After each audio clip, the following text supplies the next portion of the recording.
Hey everyone, आज मैं आपके लिए फ्रेजेस लेकर आई हूँ। हैंग ऑन, वीडियो स्किप मत कीजिएगा। आई नो फ्रेजेस सुन के आप सोचते हैं कि फ्रेजेस कौन सीखे, कुछ और सीखते हैं। लेकिन अगर मैंने आपसे कहा होता कि गाइस आज मैं आपको बताने वाली हूँ कि आप इंग्लिश बोलना कैसे सीख सकते हैं, तब आप वीडियो में ज़रूर स्टे करते। लेकिन ज़रा सा सोचिएगा, दोनों का मतलब सेम ही है। देखिए मैं आपको बताती हूँ, जब आप किसी से पहली बार मिलते हैं तो नेम से एक्सचेंज करने के बाद आप बोलते हैं नाइस टू मीट यू, मतलब आपसे मिलकर अच्छा लगा। ये फ्रेज ही तो है। जब आप विदा लेते हैं किसी से तो आप बोलते हैं it was nice meeting you, ये भी तो एक फ्रेज है। अगर आपको किसी की मदद करनी है तो आप पूछते हैं how may I help you, ये भी तो फ्रेज है। अगर आपकी कोई मदद करे तो आप कहते हैं थैंक यू, ये भी तो एक फ्रेज है। गलती हो जाए तो सॉरी, ये भी तो एक फ्रेज है। और तो और आपको कहीं जाना हो, मान लीजिए आप किसी रेस्टोरेंट में जा रहे हैं, आपको टेबल बुक करना है, तो भी आप क्या बोलते हैं?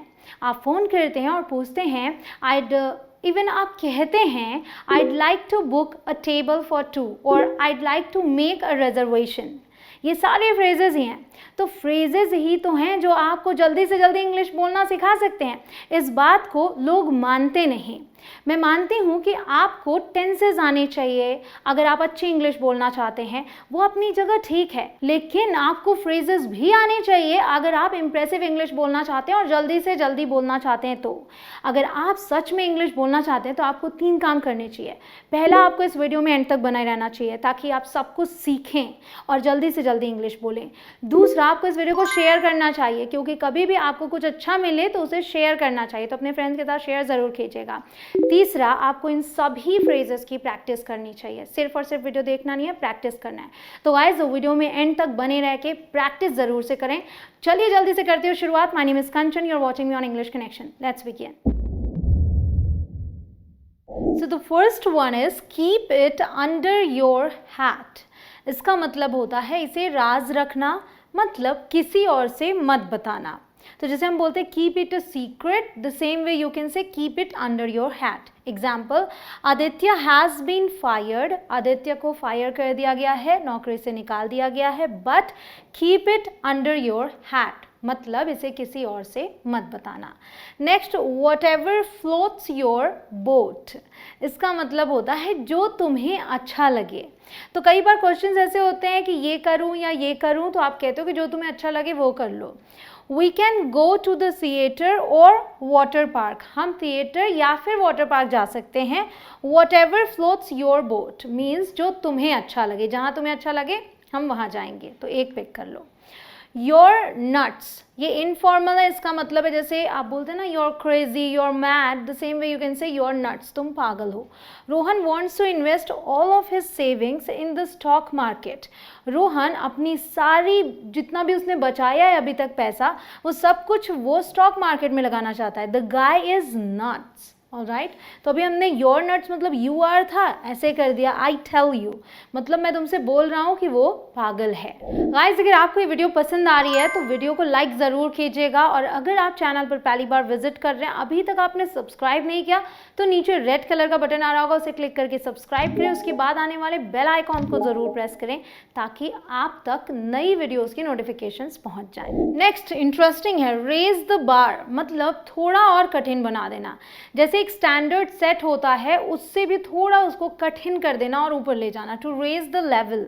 The students went on strike, जो विद्यार्थी थे वो कहाँ चले गए? हड़ताल पर। क्यों चले गए? The principal raised the bar for admission, मतलब एडमिशन के लिए जो एक स्टैंडर्ड था वो उन्होंने और कठिन कर दिया, थोड़ा सा ऊपर कर दिया लेवल उसका। फिर है you gotta be kidding me, मतलब तुम पक्का मजाक कर रहे हो, जो तुम कह रहे हो सच हो ही नहीं सकता। You gotta be kidding me. Are you having breakfast at this hour of the day, क्या तुम इस समय नाश्ता कर रहे हो? You've got to be kidding me। Suppose कि 12 बज रहा है और वो बोले कि मैं अभी नाश्ता कर रहा हूँ, या 2 बज रहा है और बोले नाश्ता कर रहा हूँ, ठीक है। You've got to be kidding me। सो यहाँ जो गोटा था, देखिए वो क्या है, have got to का कॉम्बिनेशन। फिर है to wolf something down, मतलब बहुत जल्दी जल्दी खाना, जैसे आप कहते हैं गपा गप खा गया, तो वो चीज़ है। Rohan wolfed down his breakfast and left for work। Rohan ने जल्दी जल्दी खाना खाया और खाना नहीं, यहाँ ब्रेकफास्ट है तो नाश्ता बोल सकते हैं, और काम के लिए मतलब ऑफिस के लिए निकल गया। फिर है फुल्ली बुक्ड, मतलब बहुत ज़्यादा व्यस्त। It seems that I am fully booked today, लगता है आज मैं बहुत ज़्यादा बिजी हूँ। बाय द वे ये सेंटेंस आप दूसरों के लिए भी यूज़ कर सकते हैं, अपने लिए भी यूज़ कर सकते हैं। फिर है you've got the hang of it, you've got the hang of it मतलब आप सीख गए हो कि इसे कैसे करना है, किसी भी चीज़ को करने का जो बेसिक तरीका होता है वो आ जाना। Don't worry in a few days, ठीक है, चिंता मत करो, कुछ दिनों में you'll get the hang of it मतलब तुम्हें समझ में आ जाएगा कि इसे कैसे करना है। फिर है व्हाट्स पॉपिंग, क्या चल रहा है। मोस्टली बोलते वक्त ये पॉपिन इस तरीके से बोला जाता है, मतलब जी साइलेंट सा फील होगा। हे एडी व्हाट्स पॉपिन, हाय एडी क्या चल रहा है। Next, you took the words right out of my mouth, मतलब तुमने तो मेरे मुंह की बात छीन ली। कोई कुछ बोलता है और वही चीज़ आप सोच रहे थे बोलने के लिए बट उसने बोल दिया, तो आप ऐसे में यही तो बोलते हैं। I think we should take a break, मुझे लगता है कि हमें ब्रेक लेना चाहिए, तो आप बोलते हो you took the words right out of my mouth Kiara, suppose कि ये कियारा ने बोला था।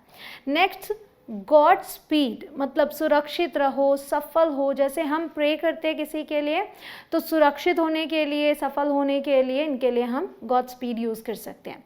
The anxious mother prayed she would hear God speed about her missing daughter, जो चिंतित माँ थी वो क्या प्रार्थना कर रही थी कि वो अपने बेटी की सलामती सुन पाए, मिसिंग बेटी की जो कि लापता है। Sorry I didn't catch that, माफ़ करना मैं समझ नहीं पाया। अगर आप सुन न पाएँ या समझ न पाएँ, दोनों के लिए आप इसे यूज़ कर सकते हैं। I am going out to the supermarket, मैं बाहर जा रही हूँ supermarket. Do you want me to get anything for you, क्या तुम चाहते हो कि मैं तुम्हारे लिए कुछ लेकर आऊँ। Sorry I didn't catch that. अगर आपको ऐसी वीडियोज़ और चाहिए तो कॉमेंट सेक्शन में दिल मांगे मोर लिख दीजिए। और हाँ गाइज, वीडियो को शेयर करना मत भूलिएगा क्योंकि ये बहुत इंपॉर्टेंट वीडियो है, आपके फ्रेंड्स को बहुत मदद मिलेगी। फिर है बीट्स मी, मतलब मुझे नहीं पता, beats me. How long has the curd been in the fridge, ये दही जो है फ्रिज में कब से है, तो आप जवाब दे सकते हैं बीट्स मी, मुझे नहीं पता। Next, I am afraid I have no idea, माफ़ करना मुझे नहीं पता। ये एक पोलाइट तरीका हो गया ये बोलने का कि मुझे नहीं पता, वहाँ आपने आई एम अफ्रेड लगाया तो पोलाइट हो गया। What is it like to experience sky diving, sky diving experience करना कैसा लगता है, तो आप कहते हो I am afraid I have no idea. अगला है दैट्स नॉट माई थिंग, मतलब ये मुझे नहीं पसंद है, इसमें मेरी कोई रुचि नहीं है, दैट्स नॉट माई थिंग। तो अभी देखिए एक सेंटेंस क्या है, skating is not my thing, dancing is not my thing, ठीक है, तो ये चीज़ें मुझे नहीं पसंद। फिर है I am dead on my feet, मैं इतनी थक गई हूँ। देखिए I am dead on my feet मतलब एक तरीके से समझ सकते हैं कि जो मेरे पैर हैं वो मर चुके हैं, ऐसा लग रहा है कि अब मैं गिर जाऊंगी, मैं इतनी थक गई हूँ कि लग रहा है गिर जाऊंगी या बेहोश हो जाऊंगी। Mom was working all day, माँ पूरे दिन काम कर रही थी, and was dead on her feet, और इतनी थक गई थी कि लग रहा था बेहोश हो जाएंगी, मतलब बहुत ज़्यादा थका हुआ होना। फिर है कीप योर आईज पील्ड, मतलब आंखें खुली रखना, ध्यान से देखना कि छोटी सी छोटी चीज़ें भी आप नोटिस कर सकें। Relatives are going to be here any minute, रिश्तेदार कभी भी यहाँ आ जाएंगे। कीप योर आईज पील्ड मतलब आंखें खुली रखना, ध्यान रखना।